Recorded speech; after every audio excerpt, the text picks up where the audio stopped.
Welcome back to another episode of the High Altitude Training Institute. My name is Greg Reverdio, and this is week 6 of the Intermediate Half Marathon Training Plan.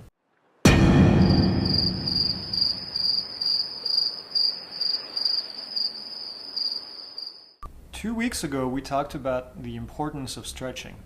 What I want to talk about today is kind of related to this, and it's going to be the importance of core workouts. Now, I don't provide core workouts. There's plenty of videos out there from people that actually know what they're talking about. But you need to understand that the faster you run and the longer you run, and the more your core muscles are going to be taxed. And so it is very important that you build these core muscles before your race and during your training by doing maybe 1 or 2 sessions of core workouts during your training plan. Now, it doesn't have to be very long. 15, 20 minutes might be plenty. I know that the P90X is very popular. That is something that works for some people. There's, again, a lot of videos online that you can look, especially for runners. So take a look at runner-specific videos for core workouts and try to incorporate this into your training plan.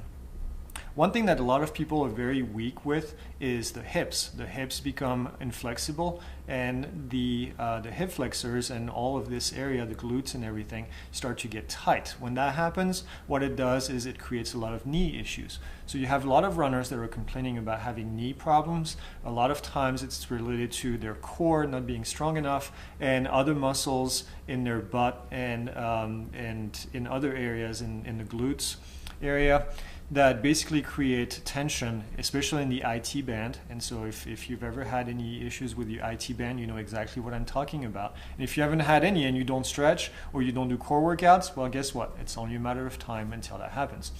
So make it a habit to do some core workouts throughout the weeks of training. Now, if you are on the intermediate or the advanced training plan, try to do these on the days that you're not doing any quality workouts, because that's going to really make you extra tired. So maybe on your rest days, on your easy days, that's when you want to do these workouts.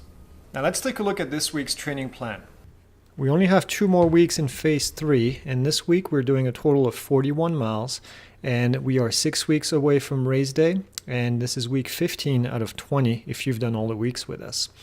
Monday we're going to do an easy run, and same thing on Tuesday, 8.5 and 5.5 miles.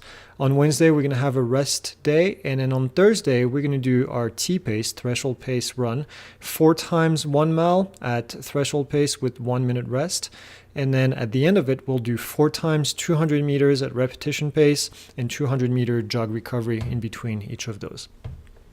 7 miles total. That includes your warm-up and your cool-down.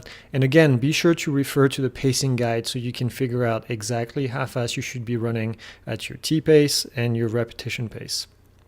On Friday, we'll have a rest day. On Saturday, an easy run of 8.5 miles.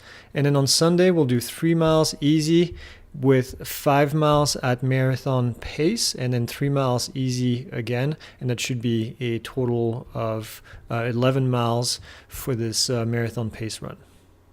As always, please give us a like, leave us a comment if you have any question, and don't forget to subscribe. We have a lot more videos coming up for you in the near future.